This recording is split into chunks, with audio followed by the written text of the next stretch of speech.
país vizinho que sofre uma... Não sei, não foi inglês, eu não entendi, não. Vamos lá. O que nós temos aí, bicho? O Exército fez uma ação dele. Bom, acampamento de imigrantes na Venezuela, o que a gente vai ter? Patriarcado, de forma alguma, né? Terrorismo, também não. Nepotismo exercido pelo poder público estadual, também não.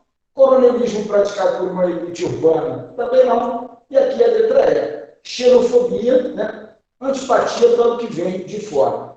Então, assim, essa questão aí foi bem interessante, porque quando a gente fala nos Estados Unidos, nós, né, por sermos latino-americanos, a gente vê muita xenofobia do europeu, a gente vê a questão do preconceito do estadunidense, que chamamos de americanos, contra os latino-americanos, mas isso também veio para a gente, essa xenofobia contra o venezuelano. Tá? Por quê? Havíamos erradicado o sarampo. A erradicação de uma doença ocorre quando, num intervalo de 10 anos, não há nenhum caso registrado. Beleza, nossos pais cumpriram as suas obrigações, mas os venezuelanos não. Então, nós voltamos a ter surto de sarampo no Brasil por causa da entrada de venezuelanos. Tivemos aumento da prostituição, da violência, enfim. Vejam bem, não estou pregando contra o venezuelano, mas o que veio muito na mídia para a gente. Isso fez com que brasileiros repudiassem e pressionassem o governo contra a entrada de venezuelanos no Brasil. E aí a gente aproveita para falar um pouquinho da Venezuela, né? Maior reserva de petróleo confirmada no mundo, né? Um país que perdeu produtividade, chegou a ser a sexta maior produtora mundial de petróleo. Hoje, se configurar a atual política venezuelana, ela vai chegar a zero, né? Em virtude da crise econômica e crise política pela qual o país passa. Né? Nós tivemos, inclusive, o Juan Guaidó se autoproclamou presidente da Venezuela, que alguns países reconhecem, outros não. Com a crise e a posição política sobre a economia do país, diversas empresas estrangeiras, Nestlé, a Kimberly-Clark, né? Diversas empresas deixaram a Venezuela, levando o país ao desabastecimento. 70% da população venezuelana perdeu, em média, 8 quilos em um ano, pelo desabastecimento, pela crise e tudo mais. Né? Então, o que nós temos aí para chamar a atenção da Venezuela? Tá? Primeiro, refugiado ou migrante. É legal a gente pensar nas duas vertentes em relação ao venezuelano. Por quê? O refugiado é tido como aquele que corre risco de morte por perseguição política, étnica, religiosa, enfim. Tá? Agora, estima-se que, num período de um ano, de 30 a 40 mil venezuelanos têm entrado no Brasil. Agora, eles não são, boa parte deles, como refugiados. Eles são imigrantes. Tá? Eles não estariam na situação de refugiado.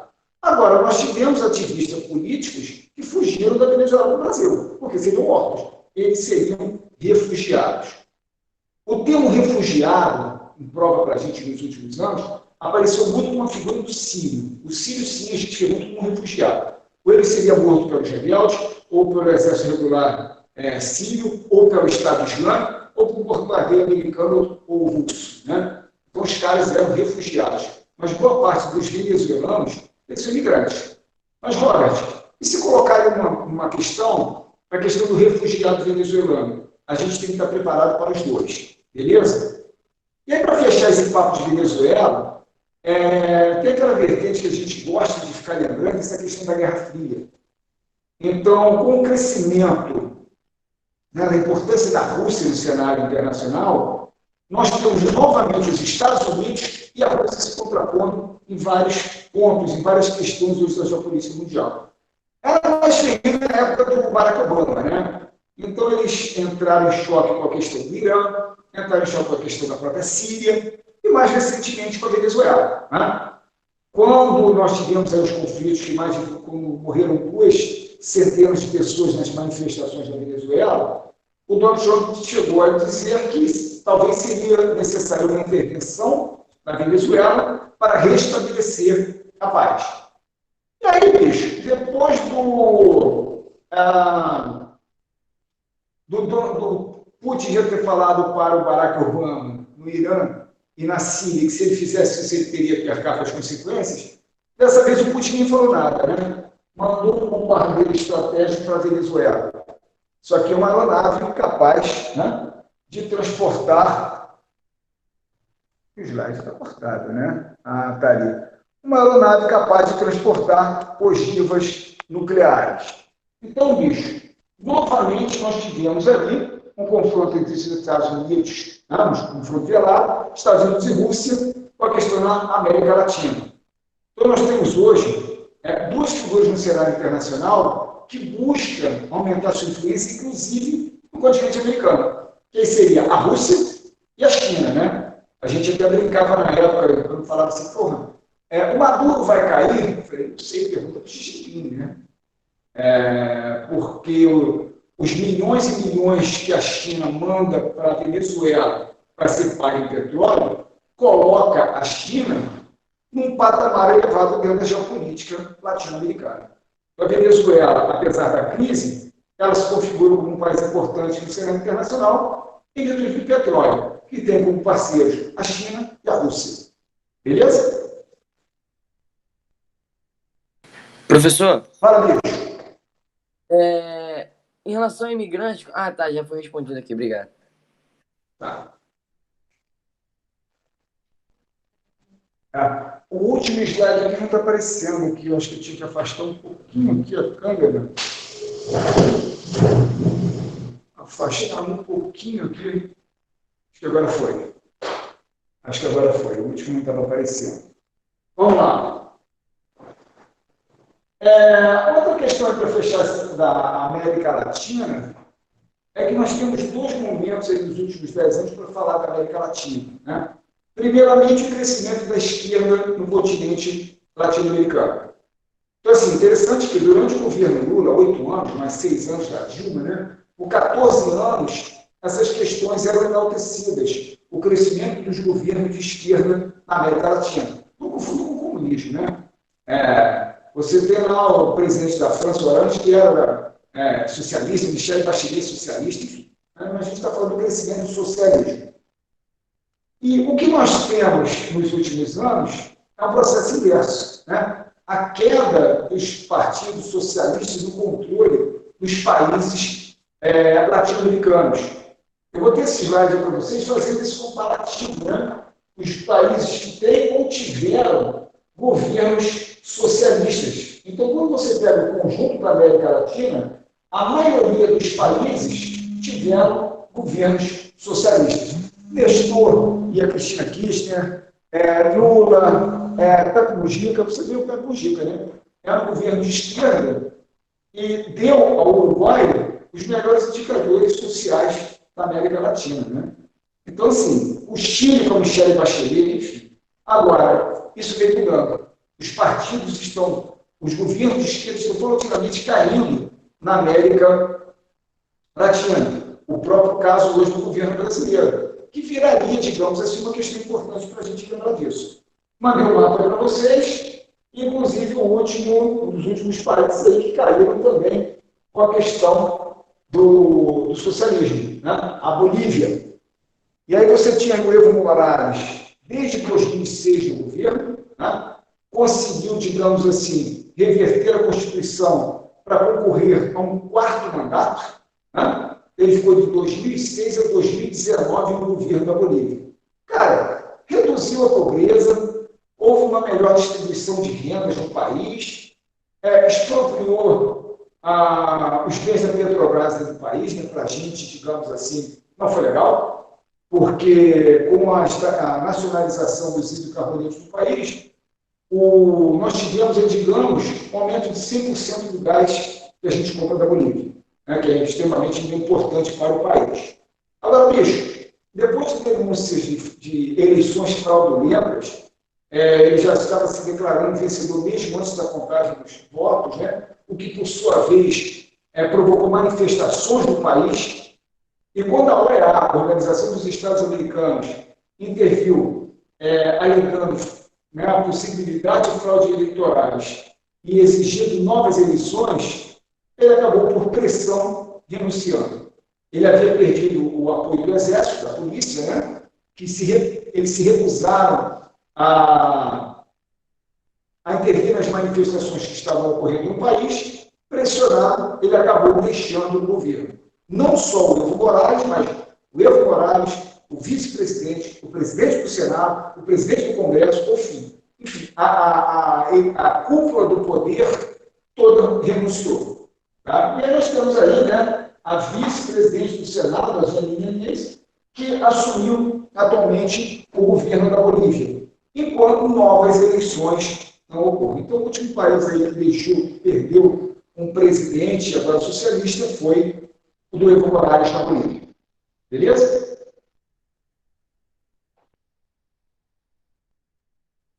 Bom, cara, eu espero mais questões relacionadas à China numa prova do que à América Latina. O problema é que o Enem não é uma prova que tenha perfil. Tá? O Enem não tem perfil. No ano você tem 5 questões de geografia física, no ano seguinte tem 2. No ano tem uma questão de agronegócio, no ano seguinte tem 4. Porque a gente sabe que é assim. Tá? A quantidade é que não tem esse padrão. Tá? E, detalhe, existem aqueles países que são mais propensos a cair em prova, qualquer uma delas. Você fala a prova da UERJ, China, Estados Unidos e França. Porque a França, sei lá. Mas são os 3 países que mais caem na prova da UERJ. E hoje, quando a gente fala em China, cara, a gente fala o que você pensa, a gente está falando de China. Comércio, defesa. Né? Hoje a gente tem a questão da China. E aí nós temos hoje um litígio, né, 2 anos que isso vem ocorrendo, em relação à China e Hong Kong. Tá? Vamos lá. A autoridade da China é registrada em Hong Kong. Né? Foi feita uma pesquisa, 48% confia no governo da China, 56% não confia no futuro de Hong Kong, 55% não confia no modelo um país, 2 sistemas. Isso aqui, né, nas aulas de história hoje, quando o Reino Unido devolveu Hong Kong à China. Lembrando que Hong Kong era um protetorado inglês. Em 97 ele é devolvido ao controle chinês, mas, né, com uma vertente distinta. Uma região autônoma, tá? Com a sua política interna formada. Agora, a política externa voltava a cabo da China. E a China se comprometeu em manter Hong Kong capitalista por 50 anos, até, né, 2047. Ela não só garantiu isso, como criou outros enclaves capitalistas ao longo do seu litoral, né? As EEs. O que nós temos atualmente é a tentativa do governo chinês intervir na política interna de Hong Kong. Isso tem provocado manifestações no país, no caso de Hong Kong, inclusive levando o governo para, digamos assim, não aumentar um conflito maior com o governo chinês, a reprimir essas manifestações que estão ocorrendo em Hong Kong. A população protestando contra a tentativa da China de aumentar a influência em Hong Kong. Vamos lá, veja. Sim, não tem essa, né? 71% não tem orgulho de ter se tornado um cidadão chinês. Vamos lá. A frase "um país, 2 sistemas" apresentada na figura diz respeito o que a gente vai ter aí, né? A administração compartilhada de Hong Kong, China e Inglaterra. Não, ela devolve à China, essa é responsável pela política externa. B. A imposição do comunismo chinês com o sistema econômico de Hong Kong. Também não, a política interna foi preservada. C. Ao controle de Hong Kong politicamente pela ONU e economicamente pela China. Também não.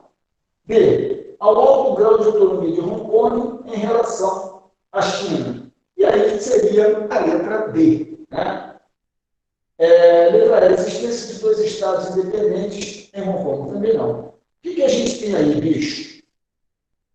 Seria relacionado à nova lei de Hong Kong. Né? Então, nós temos hoje aquela questão em que a China tenta fazer com que o Hong Kong aprove que manifestações ou crimes que possam ser cometidos contra a China obrigaria o governo de Hong Kong a mandar esses acusados para serem julgados na China. Aí fala-se em prisão perpétua, pena de morte e tudo mais. E nós tivemos um caso de um homicídio que ocorreu em Taiwan, e que, ao retornar, o criminoso ao retornar a Hong Kong, esse foi preso, né, está preso em Hong Kong, mas a China exige que ele seja mandado para o país para que ele seja julgado na China, tendo em vista que o crime ocorreu fora do território chinês, de Hong Kong. Ou seja, seria política externa. Agora, a população, né, protestou contra essa medida, essa tentativa do governo chinês, porque poderia abrir precedentes para que outros, né, acusados, seja de planejar qualquer coisa acontecer, seja mandado para a China.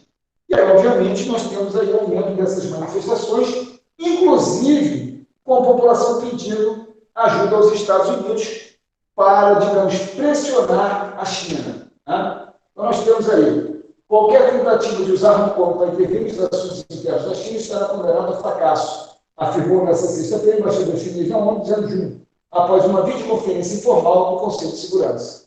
Além dos Estados Unidos, a Inglaterra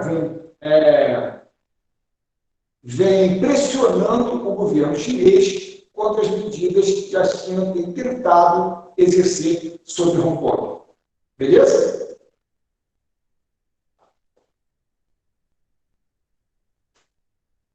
Pega mais uma. Oi. Show, tranquilo. Vamos pegar mais uma questão de China. Vamos lá. Ao falar em China, geralmente pensamos em sua grandeza. A maior população do mundo, o terceiro maior território em área, uma das maiores construções realizadas pela humanidade, a grande muralha da China nas últimas décadas, a China também se mobilizou pelas imponentes taxas de crescimento acima dos 10% ao ano, o que alavancou o país ao posto de segunda maior economia do planeta, atrás apenas dos Estados Unidos. Né? Com base no texto e nos conhecimentos sobre a importância da China no espaço geográfico mundial, pode-se afirmar que, vamos lá, o PIB chinês aumenta ano a ano, indicando um desenvolvimento excepcional do país, fato que ameaça a soberania norte-americana. Bicho, olha só, na verdade, nós tivemos decréscimo do crescimento chinês na última década. Ela chegou aí a quase 12%, 10, 9, 8, 7, 6%. Mas quando a China cresceu 6%, que teve essa queda, os Estados Unidos estavam com déficit de 0,1%, crescimento negativo. Mas que ele é constante, não. Então ele veio caindo também, principalmente depois do estouro da bolha imobiliária. Tá? Então é falso. B.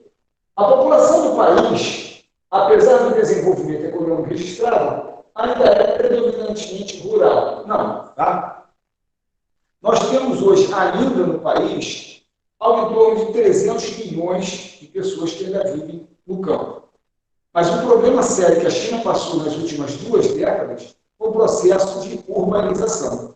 A passagem da população do campo para a cidade, o que, obviamente, exerceu uma forte pressão urbana, um processo de periferização muito grande dentro do país, que é um problema hoje para a China, que vem, inclusive, tentando conter esse êxodo acentuado que ela sofreu nas últimas 2 décadas. Tá? Mas isso aí também é falso. O que a gente tem hoje aí é algo em torno de 300 milhões que ainda vivem no campo. C. A inexistência de empregos informais indica uma distribuição de renda homogênea, principalmente nos centros urbanos. Não. Né? Nós temos aí uma pobreza muito grande e uma informalidade muito grande na China. É falso. B. A crise econômica internacional não afetou a China como os demais países, porque ela passou a priorizar o mercado interno para diminuir a dependência do mercado externo. A China é extremamente dependente do mercado externo. Eu costumo brincar assim: a China consome aquilo que o mundo produz e produz aquilo que o mundo consome. Então, você tem sim a China hoje buscando reduzir a dependência externa, como, por exemplo, mão de obra qualificada. Tá? Então, a gente vai ver os investimentos chineses, ela vem buscando isso, vamos slide mais à frente. tá? Mas isso aqui não seria o cerne da questão. E aí a letra E, né? O crescimento da China, entre os outros fatores, pode ser explicado porque ela é que estabelece os preços das commodities no mercado interno. Olha só, bicho, se você pegar uma questão hoje, né, atualidade, para vocês não vão servir porque vocês vão ser aprovados agora no Enem, ano que vem a preocupação de vocês é para a faculdade, vocês não vão estar preocupados com isso. Mas, para o ano que vem, eu vou colocar como atualidade os preços das commodities agrícolas aqui no Brasil. Então, isso tem sido muito permeado pela mídia, o preço do arroz, o preço da soja. Olha a pressão que a China exerce no cenário internacional. O que está acontecendo agora no país? A elevação das nossas commodities. Por quê? Falamos aí do Hayek no início do ano, né? Que foi atribuído lá ao pai do capitalismo, né? Com Adam Smith, a lei da oferta e procura. A busca, né, por alimento, pela segurança alimentar chinesa, fez com que aumentasse o quê? A importação das nossas commodities. Para que nós não tivéssemos um desabastecimento, houve um repasse para os preços também no mercado interno. Então, agora, na atualidade, em cima das commodities agrícolas, mas já colocamos sobre as commodities minerais. Está aumentando a produção industrial no mundo. O mundo está buscando a recuperação do Covid. Beleza. Quando a gente fala que está aumentando o processo industrial, aumenta a procura por minério. E o Brasil é praticamente o segundo maior produtor mundial. A metade do que a gente produz vai para a Ásia, nesse China. Ou seja, a tendência é uma elevação também no preço das commodities minerais. Então, a China acaba tendo esse controle sobre os preços da commodity. Olha só que barato, né? Obviamente, está ligado à conjuntura econômica internacional, mas a China tem esse poder. Beleza? Tudo bem? Então, é a questão dos 5 letras E. E aí a gente aproveita, né, para comentar um pouco mais sobre a China, uma questão atual, é a guerra comercial travada aí com os Estados Unidos. Na verdade, essa guerra comercial, ela foi colocada pelo Donald Trump, né, que veio com aquela política protecionista ou antiglobal que a gente está vendo. Desde que o Donald Trump assumiu o governo dos Estados Unidos, o que a gente vê é o aumento do protecionismo. Então, bicho, o que a gente tem é o país colocando barreiras contra produtos chineses. Quando eu falo barreiras, eu digo sobretaxando produtos chineses, e que, obviamente, acaba sendo uma sobretaxação para as demais commodities em nível mundial. Tá? Então, eu coloquei para vocês aí um pouco dessa briga, né? Comércio entre China e Estados Unidos. Você tem o slide mostrando o déficit da balança comercial que os Estados Unidos têm em relação à China. Né? O montante em bilhões de dólares, né, que são comprados da China e o montante que são vendidos para a China. É o que o Donald Trump tenta reverter. Seria esse déficit da balança comercial. Né? E aí, a briga de gigantes, aí a gente tem o seguinte, bicho. Uma coisa que foi muito comentada também, que a briga Estados Unidos-China poderia favorecer o Brasil. Por quê? O que seria sobretaxado para a China colocar no mercado estadunidense poderia entrar de forma mais vantajosa no Brasil. Assim como o que os chineses compram dos americanos poderiam vir a comprar um volume maior do mercado brasileiro. Então, a gente, digamos assim, o mundo, na verdade, vira um coadjuvante da briga entre os dois gigantes. Tá? E aí o que foi falado que a gente não pode negligenciar é o medo que o Donald Trump tem da espionagem chinesa. Né? Primeiramente, proibindo a aplicação, o uso, né, de tecnologia de informação no país, não é isso? E, mais recentemente, proibindo o aplicativo TikTok.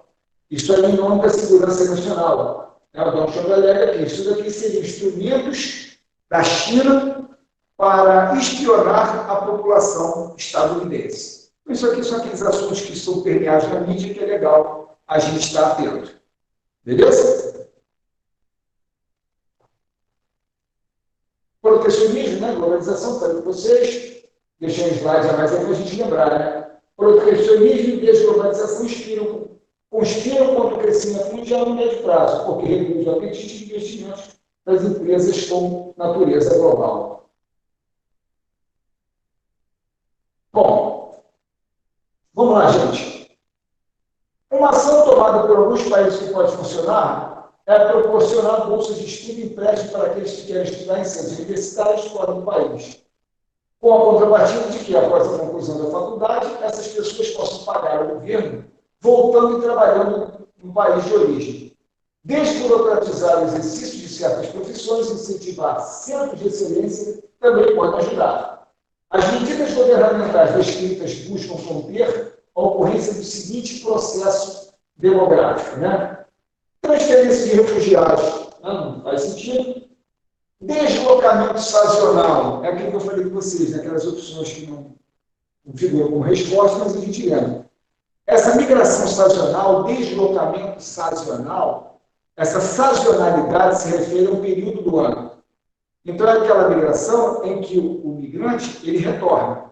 Né? Clássico para a gente na migração de nordestinos do sertão para a zona da mata. Ela é sazonal. Eles se deslocam no período da seca, do corte da cana, depois retornam, que não é o caso da questão. Movimento pendular. Quem gosta disso é o UERJ, né? O UERJ já colocou isso umas 3 vezes na prova. O movimento pendular está relacionado com a urbanização. Quando você pensa em nível de Brasil, o crescimento horizontal das cidades, ou seja, a busca pelos espaços mais baratos, conduziram milhões de brasileiros à periferia. E aí, bicho, eles dependem das grandes cidades, né? Nós temos a região metropolitana, onde você tem todos esses milhões de habitantes, mas que dependem da área central, da metrópole. Esse deslocamento diário é tido como migração pendular, que não é a questão aqui para a gente. Né? Fuga de cérebros é a resposta. Tá? Ponto de retorno no Brasil é tido como os nordestinos, que depois da crise dos anos 80, nos anos 90, retornaram ao Nordeste. Né? Mas fuga de cérebros. Bicho, isso aqui já caiu em prova meia dúzia de vezes. Tá? Ela veio inicialmente com a questão da Índia. O governo buscando qualificar profissionais, dava bolsas para que indianos fizessem mestrados, doutorados fora do país. Só que após a conclusão desses cursos, eles acabavam não retornando. Né? Olha aí a fuga de cérebros. No Brasil já teve equivalente, só que se relacionava aos jogadores de futebol, fuga de talentos, né? E mais recentemente, que eu acho que na prova da UERJ ainda, né, como vestibular paulista, é aquela questão de que parte do PIB de alguns países, a própria Índia, é tido, né, como remessas dos habitantes que estão em outros países e que mandam para os seus familiares no país de origem. Cuba, a Índia, a gente tem muito isso também. Agora, por que eu trouxe isso daqui como atualidade? Né? Dois quadros aqui para vocês. China e Índia são países que estão investindo pesado em qualificação profissional. Então, quando você pega a Índia, o que nós tínhamos da Índia? O segundo maior exército de reserva de mão de obra do planeta. Mão de obra barata, disciplinada, né, obediente, sem sindicatos fortes, e ainda fala inglês. Olha que maravilha. Devido ao histórico de colonização do Reino Unido, ainda fala inglês. Maravilhoso. Mas o que vem aparecendo para a gente hoje, em nível de mão de obra indiana, é a qualificação. Né? Você tem lá a região de Bangalore, hoje chamada de Bengaluru, né? Que é o chamado Vale do Silício indiano. Você tem ali centenas de empresas ligadas à alta tecnologia, software. O maior centro da Intel fora dos Estados Unidos está em Bangalore. E o que ela fornece hoje para o mundo? Mão de obra qualificada. Tá? Beleza. Agora, nós vamos ter isso também na China. Então, a China que eliminou, digamos assim, boa parte da sua massa pensante, né, dos seus intelectuais da Revolução Cultural de Mao Tse-tung, fez com que a China tivesse hoje um exército de trabalhadores de baixa qualificação, o que fez com que ela crescesse, né? Mão de obra abundante, barata, disciplinada. Olha só que maravilha. Quando eu dava aula de China, há 20 anos atrás, eu falava dos trabalhadores que trabalhavam 60 horas por semana com um salário equivalente a 250, 300 reais. Isso fez com que empresas do mundo inteiro fossem para a China. Obviamente, fez com que ela conseguisse recursos para hoje estar comprando o mundo. Né? Beleza.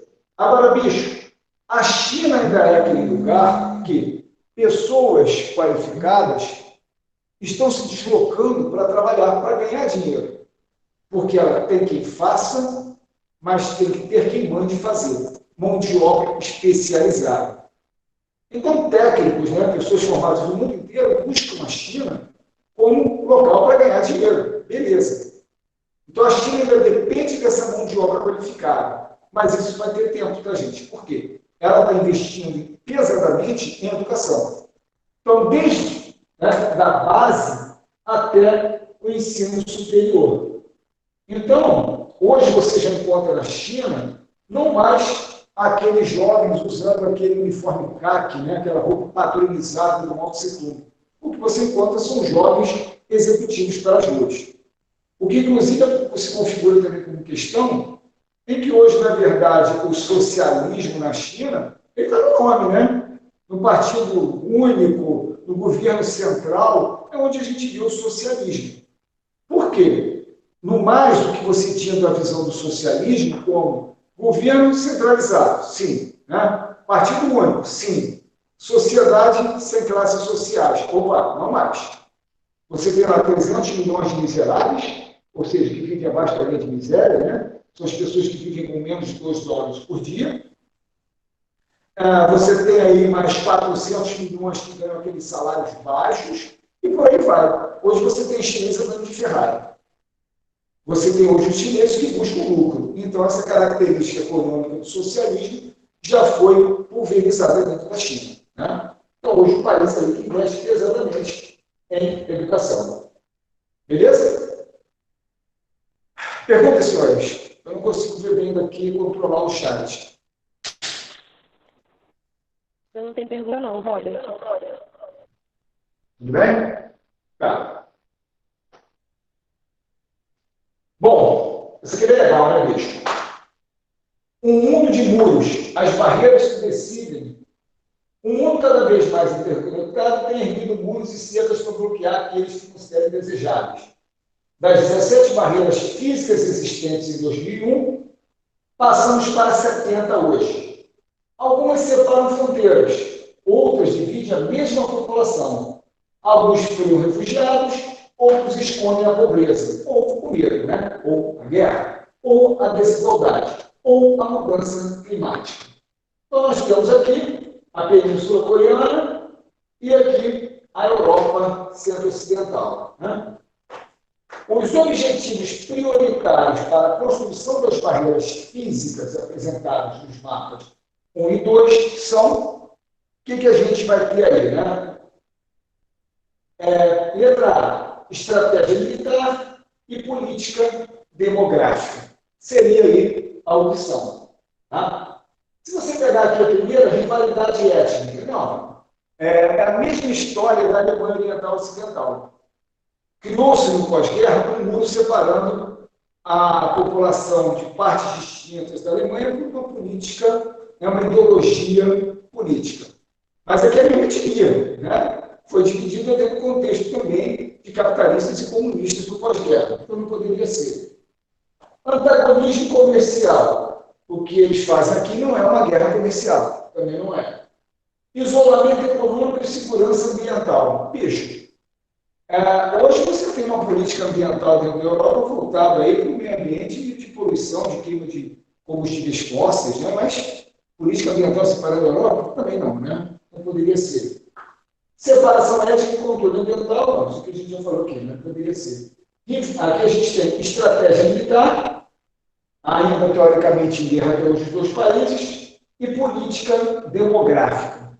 Política demográfica por quê? Foram os muros que surgiram como forma de conter população. Seja a clássica, né?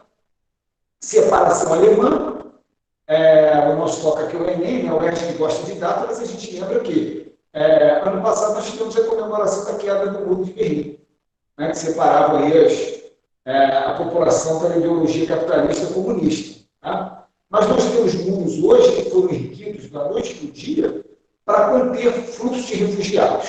Tá? Olha lá que barato. Muros. Quais são os muros que nós temos hoje que chamam a atenção? O polêmico muro do Donald Trump, né? Essa é a fronteira que já existe, a barreira que já existe. Já existe um muro que separa os dois países. As outras barreiras são naturais, certo? O Rio Grande, não é isso? A proposta do Donald Trump era construir um muro, né, numa extensão de mais de 3.000 quilômetros, blindando os Estados Unidos do México. E o mais engraçado era obrigando o México a pagar a construção do muro. Cara, desde que lançou isso aí, eu cheguei a brincar isso com o pessoal do CEDA, a gente sabia que isso ia sair do papel, como não saiu. O Congresso não autorizou esse muro, mas o muro já existe. Essa barreira já existe, né? Inclusive, se ela tinha no passado como linha de ruptura. Era a ruptura de dois mundos, né? O mundo desenvolvido e o subdesenvolvido. Beleza. Então, o muro do Donald Trump, a gente ainda acaba lembrando dele. O muro da Cisjordânia, tido como o muro da vergonha, né?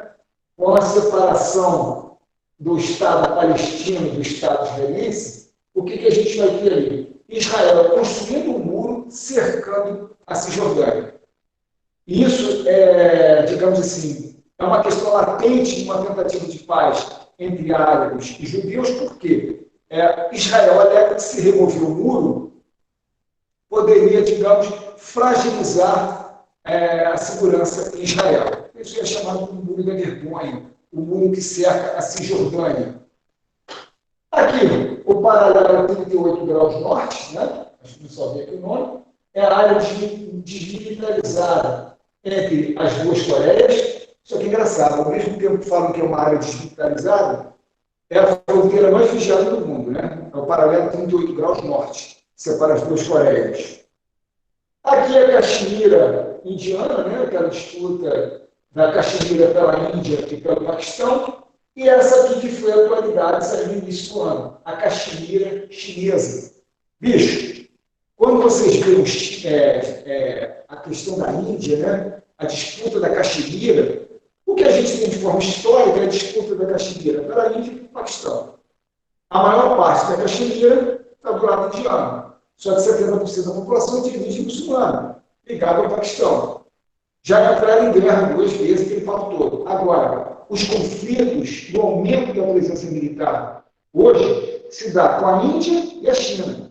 Tá? Em áreas que estão localizadas em 2.000 metros de altitude, 2.500 metros de altitude, mas, inclusive, depois de várias décadas, provocando morte entre soldados indianos.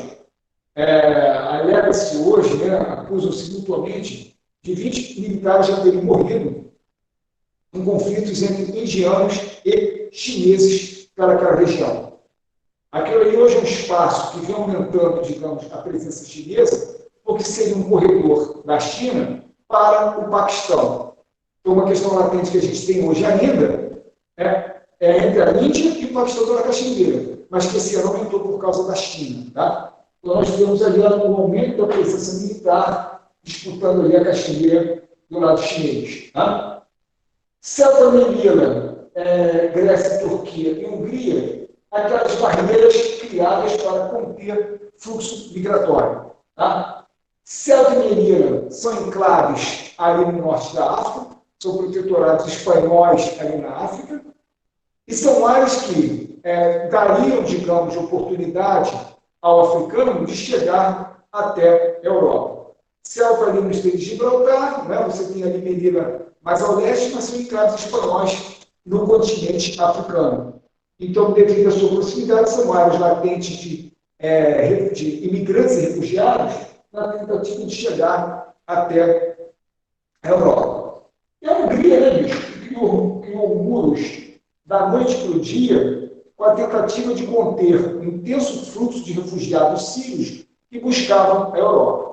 Então, boa parte ali da Eslováquia, da Hungria, foram criar barreiras para conter o fluxo de refugiados vindos da Ásia, principalmente sírios. Coloquei aqui, mas estou um pouco fora hoje de atualidades que foram criados no Rio de Janeiro. com a prerrogativa de proteção ambiental, ali no Dona Marta, por exemplo, foram construídos muros para conter o processo de favelização nas encostas do Rio de Janeiro. Uma também que foi muito acusada, aqueles muros que colocaram ali na linha vermelha, quando chega ali na Ilha do Fundão, né, na Ilha do Governador, mas seria uma forma de dar mais proteção aos motoristas que circulavam diariamente ali pela linha vermelha. Então, existem esses muros que, digamos assim, bloqueiam a pobreza, tá?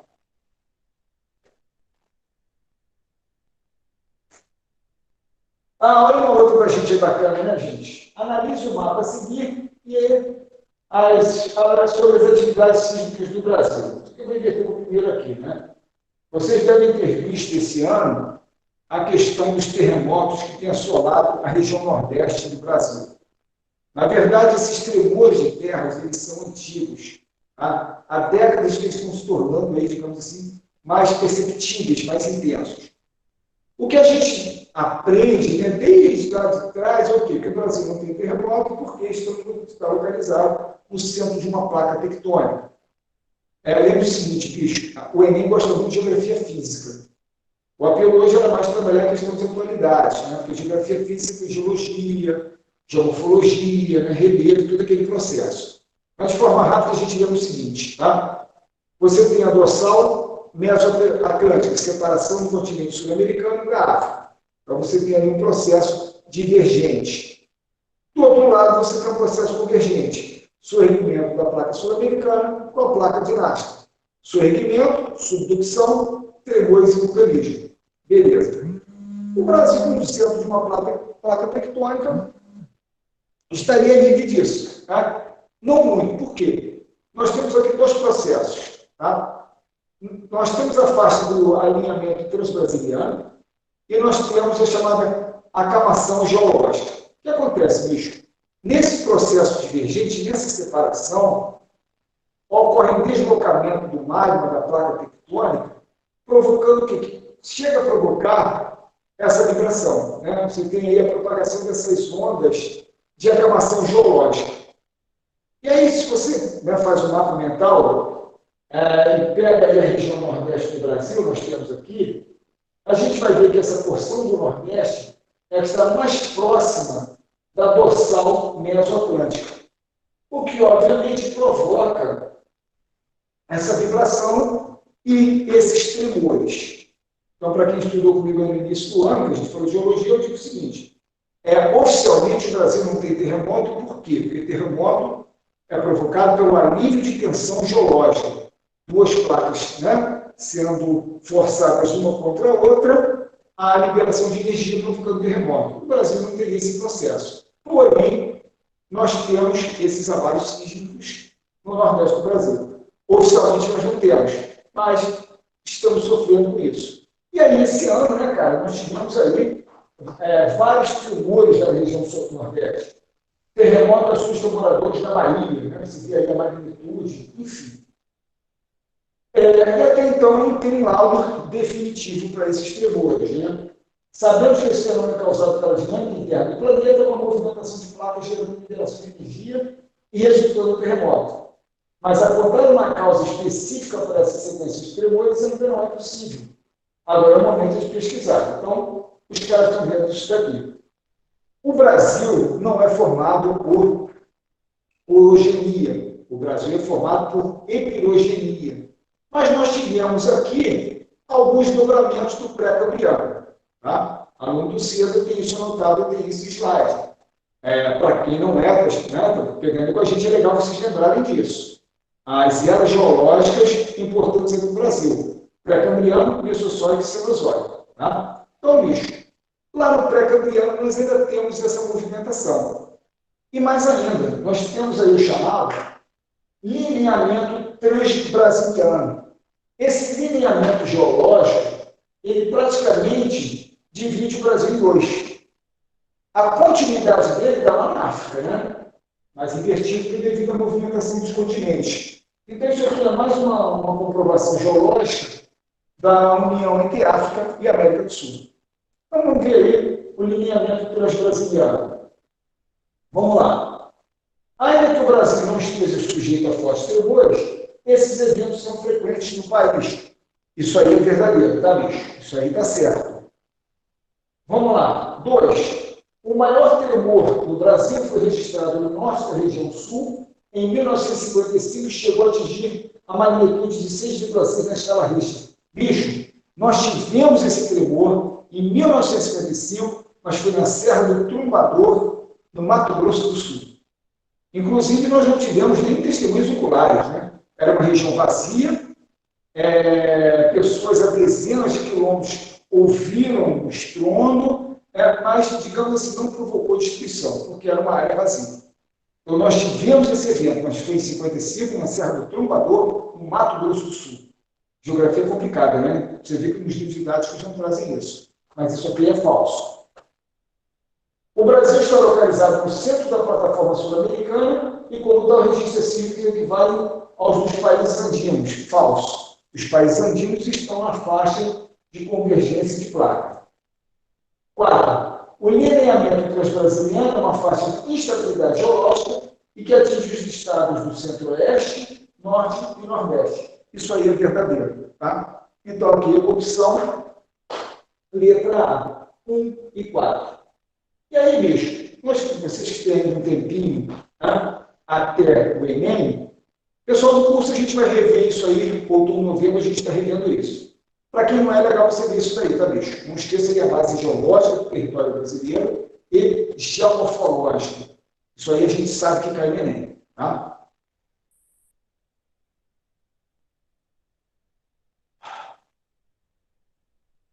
Mudando aí o rumo, né? Os maiores consumidores da infraestrutura logística para exportação no Brasil são os produtos a granel, dentre os quais se destaca o minério de ferro, o petróleo e seus derivados e a soja, que, por possuírem baixo valor agregado e por serem movimentados em grandes volumes, necessitam de uma infraestrutura de grande porte e baixos custos. No caso da soja, a infraestrutura deixa muito a desejar, resultando em enormes filas de navios, caminhões e trens, que, por ficarem grande parte do tempo ociosos nas filas, têm seu custo majorado, onerando fortemente o exportador, afetando sua margem de lucro e ameaçando nossa competitividade internacional. Tá? Isso aqui é uma questão do Enem 2017. Tá? Olha só, bicho, o que a gente tem aqui? No contexto do início do século XXI, uma ação para solucionar os problemas logísticos da soja apresentada no texto seria, vamos lá, isenção de impostos de transportes. Cara, eu posso usar isso daqui como uma questão atual que nós temos. De quê? Do que vem tramitando aí no Congresso, o governo americano, pela reforma tributária no país. Tá? O que a gente tem é o seguinte: para o Brasil ser atrativo ao capital internacional, é importante uma reforma tributária, redução de custos para se produzir no Brasil, uma redução de tributos, de impostos para que o empresariado brasileiro passe a investir no setor produtivo. Beleza. Mas há resistências. Por quê? Se você reduz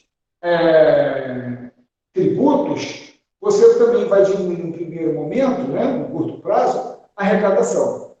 E aí você poderia comprometer a saúde financeira de estados e municípios. Então a gente tem essa briga hoje aí, né, da reforma tributária no Brasil. Não seria a opção de escoamento de produção agrícola, isenção de impostos. Tá? B. Construção de terminais atracadouros. Terminal atracadouro estaria relacionado a portos fluviais e marítimos. É a questão. Tá? Vou mostrar os slides mais à frente. Então, essa aqui é a opção verdadeira. Construção de terminais atracadouros. O que está errado nas demais? Diversificação dos parceiros comerciais. Nós temos uma política aqui na economia brasileira. Se nós tivermos aí, né, o governo do PT buscando a parceria dos países sul-sul, né, isso aí já caiu em prova, inclusive, os países do norte e os países do sul. O comércio sul-sul seria dos países do sul. Sul que eu me refiro é aquele sul ideológico, né, econômico. Não seria Brasil, China, Índia, nada a ver com o hemisfério sul. Beleza. Agora, bicho, essa política já mudou lá com o Temer. e foi, de certa forma, acompanhado aí pelo Bolsonaro, o governo atual. Por quê?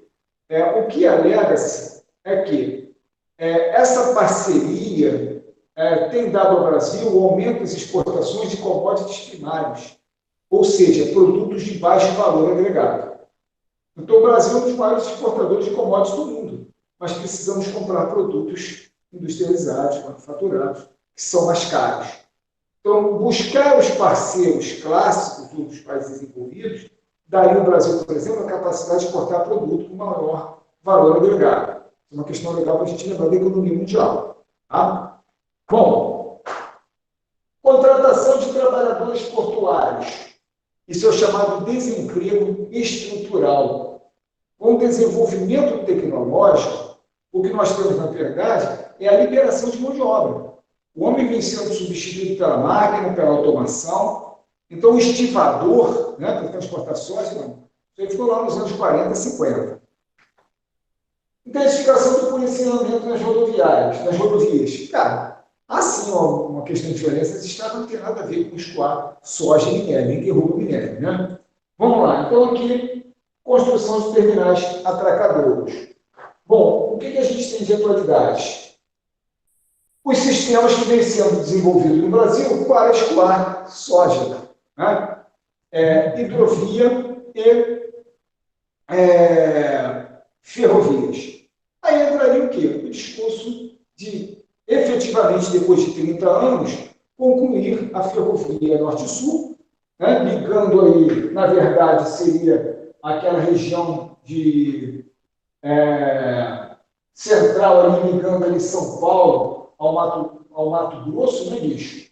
Conectando essa região até o norte do Brasil, chegando ali naquela região ali onde você alçaria a estrada de ferro Carajás, até Ponta da Madeira, Maranhão, enfim. Tá? A ferrovia Norte-Sul daria ao empresariado brasileiro, ao produtor brasileiro, maior capacidade de escoamento de... O telefone que eu não consigo bloquear ele aqui, né? Maior capacidade de escoar a produção. A outra, que foi proposta ao Brasil na época, ainda no final do governo Dilma, seria a construção da ferrovia transoceânica, conectando o Oceano Atlântico ao Oceano Pacífico via Peru. Então, seriam os grandes sistemas ferroviários que nós teríamos. Na verdade, existem outros projetos, né? Esse ano falou-se em tirar do papel a chamada Ferrovia do Frango, cortando Santa Catarina, né? Do interior ao litoral de Santa Catarina. Nós temos em andamento a chamada Transnordestina, uma ferrovia também cortando o Nordeste brasileiro. A ferrovia Norte-Sul, tá? E a ferrovia transoceânica. Além da questão das hidrovias, tá? A questão aí da hidrovia daria... Só um minuto aqui para eu bloquear aqui uma chamada aqui. Mas... Voltou, senhores? Acho que deu uma caída aí. Estão aí? Voltou sim. Tá de boa, tá de boa. Tá. Vamos lá. Voltou. Nós temos aí também, além disso, né, o desenvolvimento das hidrovias. A hidrovia do Madeira. Agora, uma das principais hidrovias hoje que vem sendo preparada é a hidrovia Teles Pires. Por que a hidrovia Teles Pires? Ela corta o chamado Triângulo Dourado. Ela corta aquela região de Sinop, Sapezal, Lucas do Rio Verde, que é a região de maior produção de soja no país. Tá? Então, a construção de terminais atracadouros, o desenvolvimento de hidrovias, além de ferrovias, daria ao Brasil o apagão logístico que nós estamos aí passando. Beleza? Está aí a transoceânica, né? Estrela do Oeste aqui conectando a Ferrovia Norte-Sul à Estrada de Ferro Carajás e o projeto aqui da transoceânica. O que a gente perdeu aqui, bicho, a importância foi do Porto de Açu, né? O Porto do Açu, o desenvolvimento do Porto do Açu seria aquele período em que o Ike Batista ainda seria aí o grande nome no país, digamos assim. Hoje, cara, se essa ferrovia sair do papel, ela conectaria, acredito eu, mais o Porto de Santos do que o Porto de Açu. Não acredito no Porto de Açu. Então, esse aqui é o modelo antigo que a gente tem desse projeto aí, financiado por capital chinês, no caso, né? Bom, vamos lá.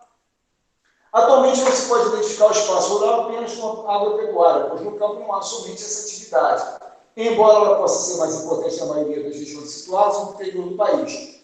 Não é procedente se pensar no campo dissociado das cidades. A realidade contemporânea do espaço rural descrita no texto deriva do seu processo B, e aí a gente vai ter no campo, tá, o aumento do setor de serviços. Tá? Aqui a letra B. Para não tomar muito tempo de vocês, eu vou dar uma puxada direta nas respostas. Vocês têm meu contato, qualquer coisa, eu ao longo disso, vocês podem fazer contato aí comigo. Mas aqui, os setores de serviços.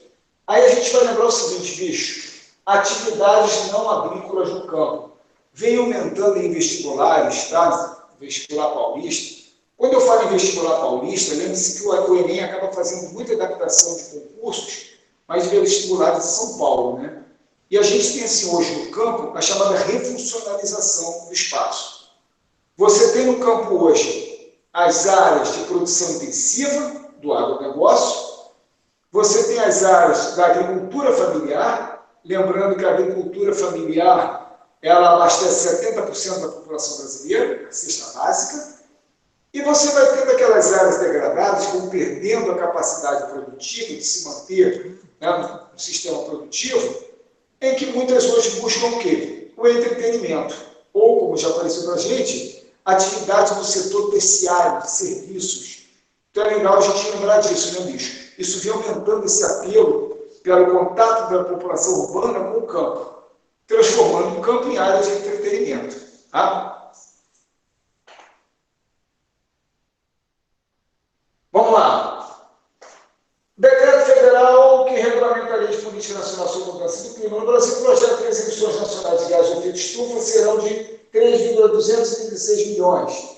Esse mesmo decreto define um compromisso nacional voluntário no Brasil em reduzir as emissões de gás de efeito estufa projetado para 2020 entre 38% e 38,9%. Galera, lembrando que meta de clima, em virtude do Covid, caiu por terra. Boa parte do que se falava para 2020 e 2021 vai ter que ser revisto por causa da pandemia esse ano. Tá? Mas a gente lembra o seguinte, o cumprimento da meta mencionada está condicionado por, e aí a gente vai ter investimentos em energias alternativas, né? Energias sustentáveis. E aí, bicho, a gente vai lembrar o seguinte, hoje o Brasil vem investindo em energias sustentáveis, em energias alternativas, energias limpas, e hoje a segunda matriz, a segunda fonte de obtenção de energia elétrica no Brasil já é a eólica. Boa parte delas no Nordeste, mas a primeira é a hidrelétrica, né? Depois você tem a eólica. Até discuti com alguns alunos aí, debatemos essa questão se a energia hidrelétrica é limpa ou não. Né? Bom, quando ela chega aqui, ela é limpa. Mas no reservatório ela provoca impacto, a gente falou bem sobre isso. Agora, uma outra, né, que vem ganhando espaço no Brasil, o Brasil passou da 15ª, 12ª para a 9ª posição, 8ª posição na produção mundial de energia eólica. Então o Brasil vem crescendo bastante. Além disso, uma outra que vem ganhando corpo no Brasil é a obtenção de energia fotovoltaica. Não só aquela que a gente encontra hoje de uso residencial, né, com boia para aquecimento de água, mas células fotovoltaicas transformando energia térmica em energia elétrica.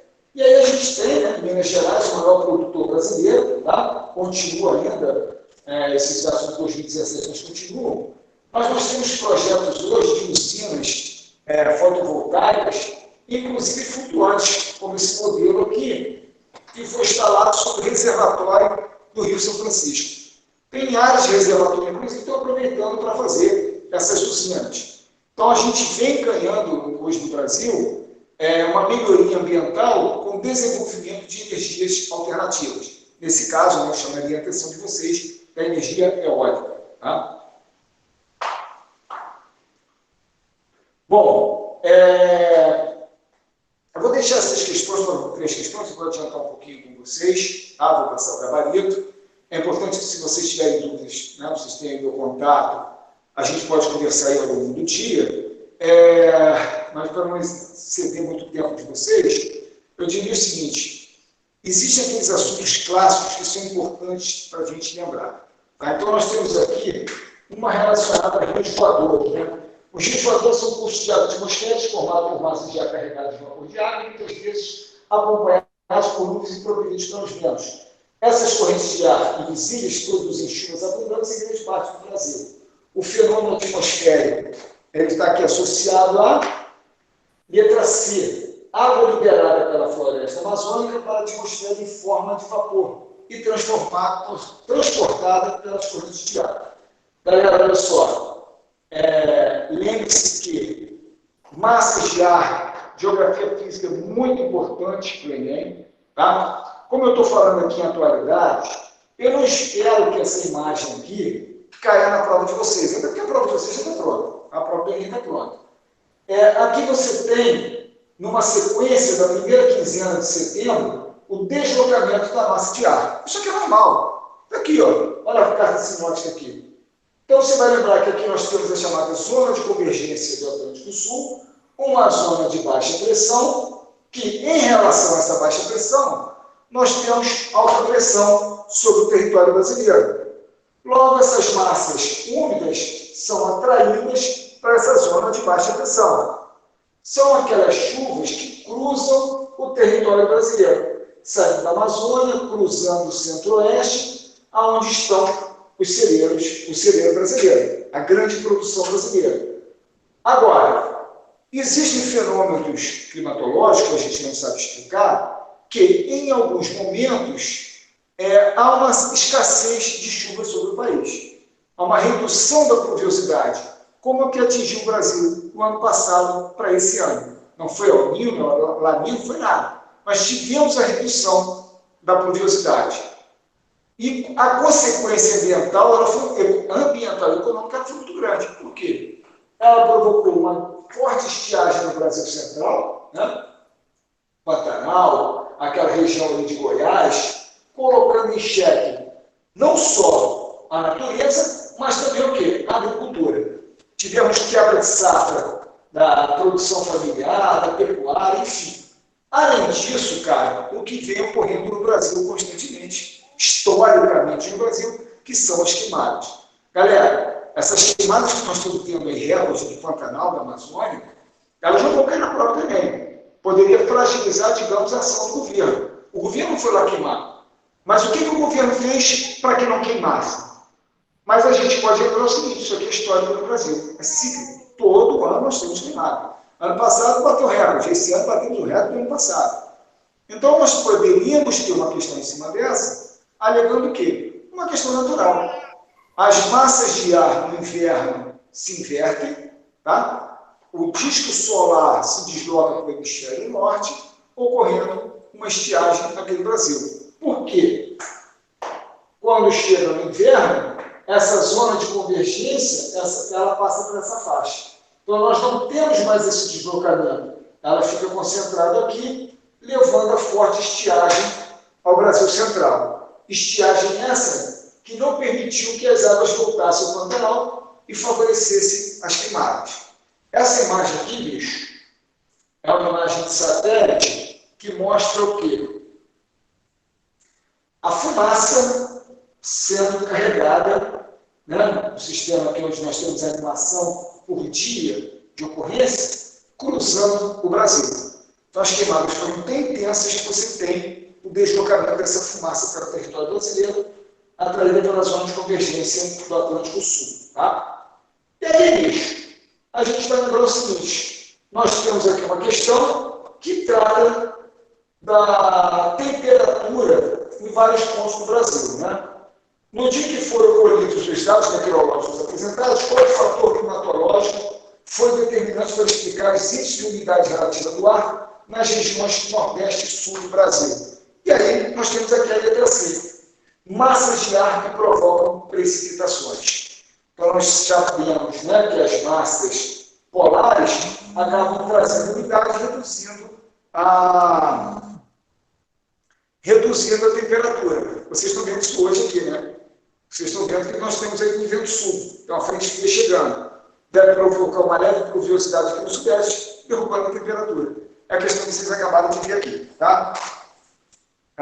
Essa questão, inclusive, é do Enem 2017, tá? Galera, olha só, eu mandei isso aqui para vocês. Lembre-se do seguinte, ano que vem estaremos sob Laninha.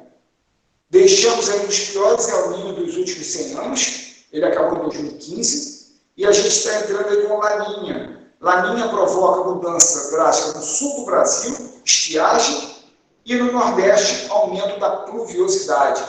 Então, para o ano que vem, nós temos Laninha. Desde o início do ano que eu estou anunciando isso. Então, é legal vocês lembrarem quais são os efeitos do El Niño e Laninha sobre o território brasileiro. Tá? Em todo caso, eu mandei o slide para vocês, lembrando qual é o efeito do Laninha aí no Brasil. Tem uma questão aqui relacionada à desmetropolização. Tá? O processo de desmetropolização observado no Brasil desde o final do século XX é caracterizado pelo registro de maior crescimento populacional em cidades médias quando comparado aos da metrópoles. Senhores, 2 fatores são responsáveis pela desmetropolização: a desconcentração industrial, a falência de empresas, a transferência de empresas das áreas urbanas para o interior, para as áreas mais baratas, né? O processo da macrocefalia urbana, a dificuldade, o custo do preço do metro quadrado do solo urbano, além, tá, do crescimento do agronegócio. Então, a tendência no Brasil é um processo de desmetropolização. Nós temos aqui em 72 mil, está no último IBGE, né, dados oficiais que nós temos em 2010, o crescimento das cidades médias. E essas cidades médias, caras, elas estão crescendo principalmente por causa do agronegócio. São todos aqueles profissionais liberais, trabalhadores de vários segmentos que buscam mercado de trabalho nas cidades interioranas. Lembre-se disso. Tá? E aí, no final, eu vou ter essa aqui só como lastro para vocês, essa questão 15, que também é do Enem, tá? Para vocês lembrarem das características de bioma. Bioma também, em nível de Brasil, que é bastante na prova do Enem. A gente não tem atualidade para falar sobre isso, mas só para deixar aquela mensagem para vocês lembrarem da geografia física para o Enem, porque sempre cai. Aí mandei para vocês lembrarem aqui, né? Quando você pega tronco retorcido, tá? A gente lembra que isso daí é cerrado, tropófila de clima tropical, semi-úmido. Em virtude do que vem acontecendo nos últimos 2 anos no Cerrado, é legal vocês lembrarem das classificações dos vegetais, tá? Higrófila, hidrófila, tropófila, mesófila, né? Aciclifoliada, perennifólia, caducifólia. A classificação de vegetal para vocês é bem legal. Mandei aí uma classificação para vocês, tá? É importante vocês conhecerem os biomas brasileiros. Na geografia isso aparece muito no Enem, é importante vocês lembrarem disso. E aí deixa a imagem final aí para a gente, tá?